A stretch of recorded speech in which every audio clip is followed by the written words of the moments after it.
मुरादाबाद के बिलारी में आज सीएम योगी आदित्यनाथ ने अटल आवासीय विद्यालय का उद्घाटन किया।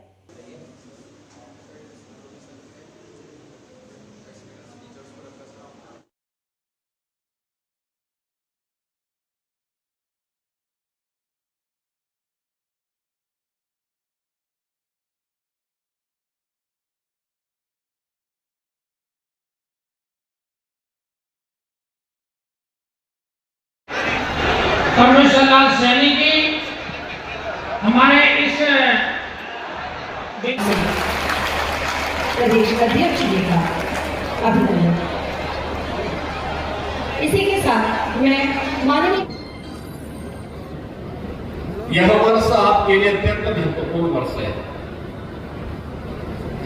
मुरादाबाद में पूर्व प्रधानमंत्री स्वर्गीय अटल बिहारी वाजपेयी जी के नाम पर देश को अपनी श्रम शक्ति के बल पर दुनिया के आर्थिक महाशक्ति के रूप में स्थापित करने वाले हमारे श्रमिकों के बच्चों के लिए वर्ल्ड क्लास इंफ्रास्ट्रक्चर के साथ अत्याधुनिक शिक्षा के बेहतरीन आवासीय केंद्र के रूप में अटल आवासीय विद्यालय का ये उपहार मुरादाबाद मंडल को प्राप्त हो रहा है। इस सदैव अटल जी की स्मृतियां इस विद्यालय के साथ जुड़ी हैं और इसका महत्व इसलिए भी बढ़ जाता है कि यह वर्ष सदैव अटल बिहारी वाजपेयी जी का जन्म शताब्दी वर्ष भी है। जन्म शताब्दी वर्ष पे आप भी और यहाँ के छात्र छात्राओं के मन में पूर्व प्रधानमंत्री स्वर्गीय अटल बिहारी वाजपेयी जी की स्मृति सदैव बनी रहेगी कि उन्होंने अटल जी की शताब्दी महोत्सव के वर्ष पर स्थापित मुरादाबाद के अटल आवासीय विद्यालय में अध्ययन किया था, अपने जीवन को संवारा और सजाया था और राष्ट्र निर्माण के मार्ग में वे अपना योगदान दे रहे हैं।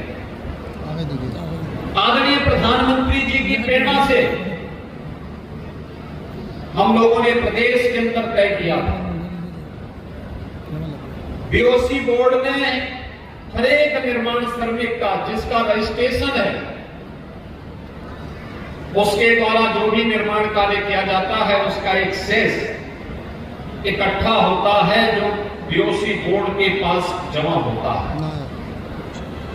पैसा था, उस पैसे का बंदर बांट होता था। आदरणीय प्रधानमंत्री जी ने इस बात को कहा कि इसका बंदर बांट होने से रोकना चाहिए। इस पैसे का उपयोग श्रमिकों के बच्चों के लिए और श्रमिकों के कल्याण के लिए होना चाहिए। और मैं धन्यवाद दूंगा श्रम और सेवायोजन मंत्री को, श्री अनिल राजभर जी को, जिन्होंने जब हम लोगों ने इस संकल्पना को आगे बढ़ाया उन्होंने उसे मूर्त रूप देकर के आज प्रदेश में 18 अटल आवासीय विद्यालय स्थापित करके 18,000 बच्चों के लिए, श्रमिकों के बच्चों के लिए 18,000 श्रमिकों के बच्चे और कोरोना कालखंड में जो बच्चे निराश्रित हो गए थे उन बच्चों के लिए यह एक शिक्षा का एक आदर्श मॉडल दिया है अटल आवासीय विद्यालय के रूप में।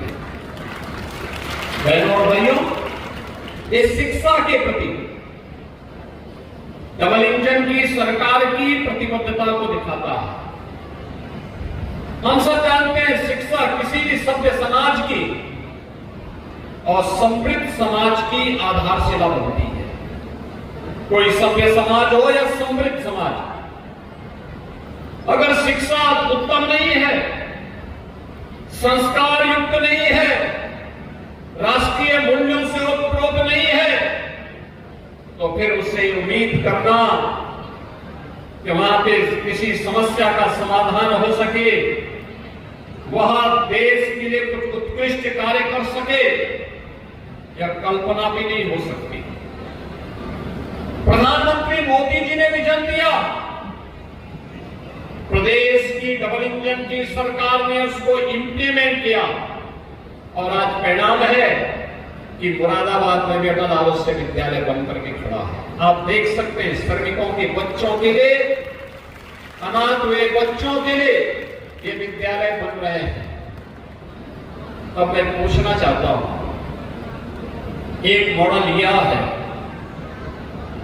जहां पे अत्याधुनिक शिक्षा, वर्ल्ड क्लास इंफ्रास्ट्रक्चर के साथ बच्चों को लाया जाता है, उनके रहने की, खाने की, उत्तम अध्ययन अध्यापन की उत्तम व्यवस्था एक विद्यालय में। और मैं चाहूंगा इस क्षेत्र के नागरिक भी आकर के देखें कैसे क्लासरूम है, कैसे लाइब्रेरी है, कैसी लैब्स बनी हुई है, कैसे स्मार्ट क्लास बने हुए हैं, छात्रावास की कितनी उत्तम व्यवस्था है। मेस में देखिए, खान पान की व्यवस्था को देखिए और तब तुलना करिए समाजवादी पार्टी की सरकार के समय की उस अराजक व्यवस्था को, जहां विद्यालय थे लेकिन शिक्षक नहीं थे, जहां पे शिक्षक थे लेकिन छात्र नहीं थे, क्योंकि किसी को विश्वास ही नहीं था कि यहां पढ़ाई भी होगी। क्योंकि समाजवादी पार्टी का तो विश्वास ही इस बात को लेकर के था कि नकल हमारा जन्मसिद्ध अधिकार है। नकल को उन्होंने अपने जीवन का हिस्सा बनाया था और नकल करवा करवा करके उन्होंने यहां की युवा पीढ़ी के भविष्य के साथ खिलवाड़ किया था। परिणाम था हमारे युवाओं के सामने पहचान का संकट आ खड़ा हुआ था। पहचान के संकट के दौर से गुजर रहे थे। बहनों और भाइयों, आज समाजवादी पार्टी को शिक्षा का मॉडल देखना है तो अटल आवासीय विद्यालय देखें। ऑपरेशन कायाकल्प में समाजवादी पार्टी की विरासत से 1,54,000 विद्यालय जर्जर हालत में हमें प्रदेश के अंदर प्राप्त हुए थे। जर्जर हालत में विद्यालय नाम का है, खड़ा है, विद्यालय है तो भवन नहीं, भवन है तो शिक्षक नहीं, शिक्षक है तो छात्र नहीं। और अगर शिक्षक और छात्र है तो भवन की स्थिति ऐसी हुआ करती थी कि कब गिर जाए। बालक बालिकाओं के लिए टॉयलेट की व्यवस्था नहीं, कोई भी अन्य व्यवस्था नहीं। लेकिन डबल इंजन की भारतीय जनता पार्टी की सरकार आई। पिछले 8 वर्ष में 1,36,000 विद्यालयों को ऑपरेशन कायाकल्प के माध्यम से आधुनिक व्यवस्था के साथ जोड़ने का काम हुआ। उसकी फ्लोरिंग बनाई गई, बालक बालिकाओं के लिए टॉयलेट बनाए गए, पेयजल की व्यवस्था दी गई, डिजिटल लाइब्रेरी दी गई, लैब्स दिए गए, स्मार्ट क्लास दिए गए। इतना हम करने के बाद अभी भी जो विद्यालय बचे हैं लगातार प्रयास किया जा रहा है उन विद्यालयों में भी हम आधुनिक सुविधा दे सके। अटल आवासीय विद्यालय की तर्ज पर मुख्यमंत्री अभ्युदय विद्यालय 57 जनपदों में बनने प्रारंभ हो गए। वह कैंपस भी 12 से 15 एकड़ क्षेत्रफल में बनाया जा रहा है। जैसे 13 से 14 एकड़ क्षेत्रफल में विद्यालय बन रहा है, ऐसे ही डे स्कूल के रूप में, एक इंटीग्रेटेड स्कूल मॉडल के रूप में हम लोगों ने मुख्यमंत्री अभ्युदय विद्यालय, आदरणीय प्रधानमंत्री जी की प्रेरणा से पीएम श्री विद्यालय, ये लगातार प्रदेश के अंदर बनाए जा रहे हैं। कंपोजिट विद्यालय और कस्तूरबा गांधी विद्यालय को भी अपग्रेडेशन करके 8वीं से लेकर 12वीं तक उन्हें बनाने का काम युद्ध स्तर पर प्रदेश के अंदर किया गया।